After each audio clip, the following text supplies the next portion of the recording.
동방신기 출신 전과자 박유천이 어이없게도 대한민국을 대표해 한일교류 축제의 무대에 오른다는 사실이 공개돼 논란이 되고 있습니다. 주 요코하마 대한민국 총영사관은 공식 SNS를 통해 다음 달 18, 19일 이틀간 일본 요코하마에서 요코하마 한일교류 축제를 개최한다고 알렸습니다. 이 행사는 양국 시민의 교류 확대와 우호 촉진을 위한 것으로 인기 가수의 공연과 문화체험 행사 등이 열리며 일본 지방자치단체와 기업의 홍보 부스 운영과 굿즈 판매도 이뤄진다고 홍보하고 있는데요.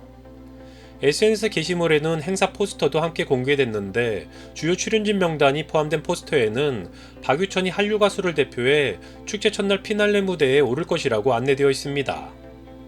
해당 소식이 알려지자 네티즌들은 박유천이 한류 대표로 소개되는 게 맞는 거냐, 전과 있는 범죄자가 일본에 입국할 수 있는 거냐라며 부정적인 입장을 보이고 있는 상황입니다. 이와 관련 실제 현지 언론들 역시 일본의 입국관리법을 근거로 박유천의 일본 입국 및 방송 활동이 가능한 것인지에 관해 출입국 재료관리청에 문의를 했다고 하는데요. 알려진 바에 따르면 일본의 입국관리법은 국외에서라도 약물범죄 전과가 있을 경우 일본 입국을 금지하는 법안이라고 합니다. 하지만 이에 대해 일본 출입국관리국은 기본적으로 외국인이더라도 해당 법이 적용되지만 특별히 외국인에 한해 입국이 허가될 수 있다는 규정이 있다라고 입장을 전하기도 했습니다. 하지만 이에 대해 네티즌들은 논란의 여지가 있는 인물을 무대에 서는 것을 왜 허용했냐, 돈 벌려고 일본에 오는 게 특례로 인정될 수 있냐, 축제에서 범죄자를 보고 싶지 않다라는 등의 반응을 보이며 비난의 수위를 높이고 있는 상황입니다.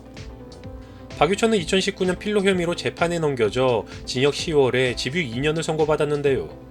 처음 의혹이 불거졌을 당시 기자회견을 갖고 결단코 하지 않았다, 혐의가 인정되면 연예계를 은퇴하겠다라고 말했지만 결국 거짓인 것이 드러나 논란이 되었습니다. 하지만 박유천은 은퇴하겠다라는 말을 번복하고 국내에서는 더 이상 설 자리가 없자 해외에서 꾸준히 팬미팅을 하는 등 활동 재개 움직임을 보여왔습니다.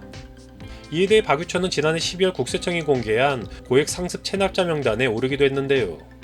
2016년 양도소득세 등 총 5건의 세금 4억 900만 원을 내지 않았다고 합니다.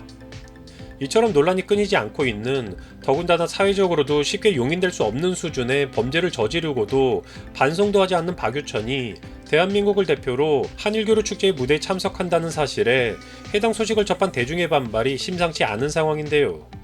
행사를 주최하는 주 요코하마 총영사관은 아직은 사태 파악이 안 되는 것인지, 박유천에 대한 상세 정보를 접하지 못한 것인지 여전히 이에 대한 후속 입장은 없는 상황이지만, 부디 수일 내로 제대로 된 상황 파악을 통해 쓸데없는 짓거리에 대한 대국민 사과와 함께 행사 취지에 맞는 인물이 명단에 오르길 바라며 영상 마치겠습니다.